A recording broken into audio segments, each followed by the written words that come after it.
Welcome to our channel. నేను Yagnamurthy. Pushpa 2 so ఎక్కడ చూసినా కూడా మనకి 2 వారాల నుంచి ఈ పేరే కనిపిస్తుంది దేశవ్యాప్తంగా. అది కూడా సినీ గోయర్స్ అయితే మేనియా నుంచి బయటపడలేకపోతున్న పరిస్థితి. సో డిసెంబర్ 5న మన ముందుకు వచ్చినటువంటి ఈ సినిమా మొదటి రోజు వరల్డ్ వైడ్గా సరికొత్త రికార్డుల్ని సృష్టించింది. సో అలాగే హిందీ బెల్ట్లో కూడా అంటే షారుఖ్ ఖాన్ సినిమాని సైతం ఒక స్ట్రైట్ హిందీ సినిమా ఏదైతే ఉందో ఇప్పటివరకు కూడా మొదటి రోజుకు సంబంధించి ఓపెనింగ్స్ పరంగా షారుఖ్ ఖాన్ సినిమా 65 కోట్లు, జవాన్ సినిమా అది నెట్ కలెక్షన్ దాన్ని బీట్ చేసి ఈరోజు 72 crores వచ్చిందని చెప్పి మనకి ట్రేడ్ వర్గాల నుంచి అందుతున్నటువంటి సమాచారం. ఇలా అంటే ఇంట బయట కూడా సరికొత్త రికార్డులు సృష్టించి అంటే ఇదివరకు కూడా ఒక తెలుగు సినిమా పేరిటే ఉంది, అది కూడా ఓపెనింగ్స్ అది 225 crores తోటి RRR. దాన్ని ఇప్పుడు చాలా పెద్ద మార్జిన్ తోటి అంటే 275 నుంచి 285 అని చెప్పేసి చెప్తూ ఉన్నారు. అంటే చాలా పెద్ద మార్జిన్ తోటే దాన్ని దాటేసి ఈరోజు పుష్ప 2 అనేది ఇంకొక బెంచ్ మార్క్ని సృష్టించింది. సో అలాంటి ఒక ఫినామినల్ మూవీలో భాగమైనటువంటి నటుడు మన ముందున్నారు. మీ అందరికీ తెలుసు.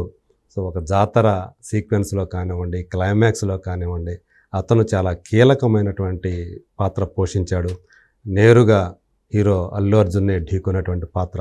సో ఆ నటుడు తారక్ పొన్నప్ప.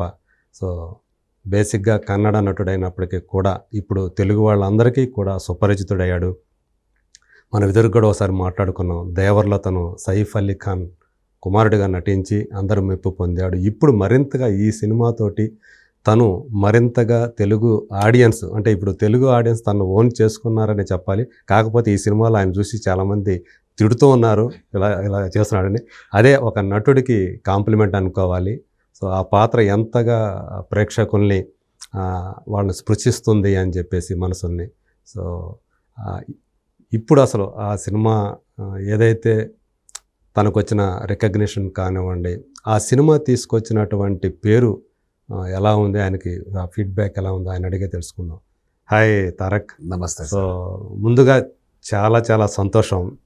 సో ఇదివరకు మనం మాట్లాడుకున్నాము. సో అప్పుడుతో పోలిసి ఇప్పుడు నేను ఇంకా హ్యాపీగా ఫీల్ అవుతున్నాను.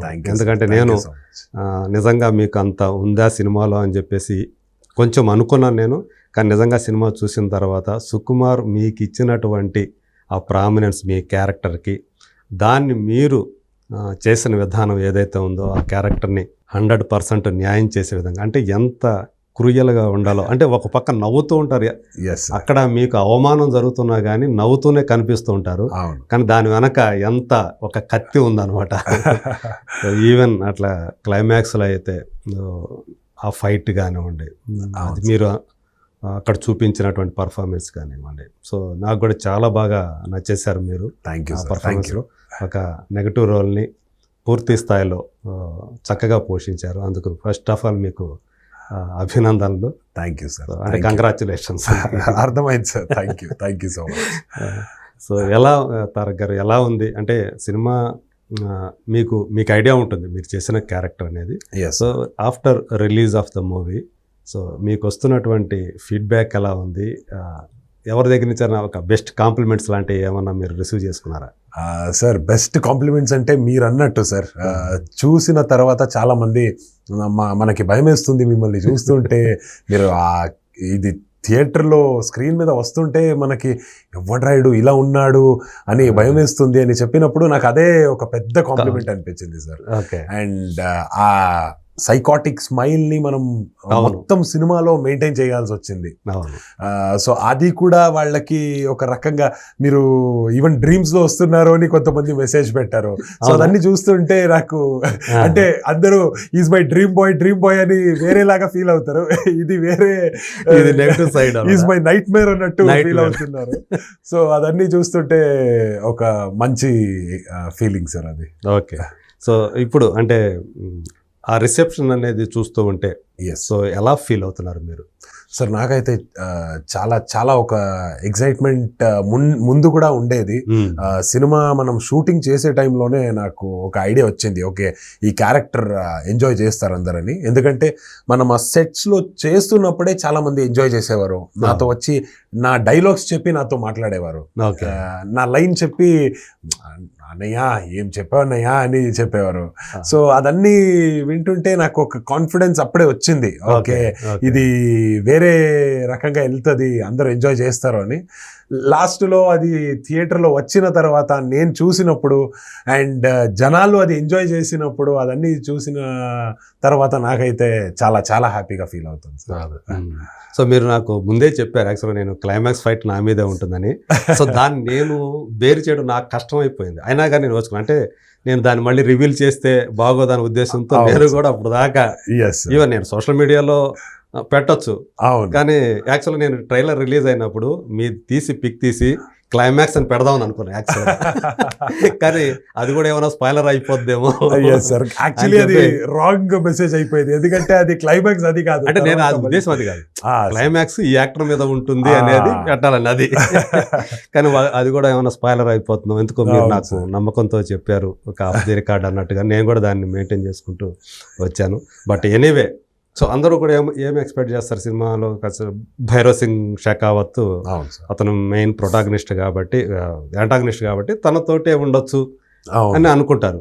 కానీ అతను ప్రీ క్లైమాక్స్ లోనే ఆ క్యారెక్టర్ కనిపించకుండా పోతుంది. సో తర్వాత ఓకే ఎవరు వస్తారు క్లైమాక్స్ అనేటప్పటికి ఒక పర్ఫెక్ట్ ఆ ఎపిసోడ్ ఏదైతే ఉందో నిజంగా అది గూస్ బంప్స్ వచ్చాయని చెప్పాలి. ఈవెన్ అల్లు అర్జున్ పర్ఫార్మెన్స్, వాళ్ళ బెస్ట్ పర్ఫార్మెన్స్ ఇచ్చారు sir actually Allu Arjun sir. And మనకు కూడా అదే ఒక ఇన్స్పిరేషన్ అనే చెప్పొచ్చు.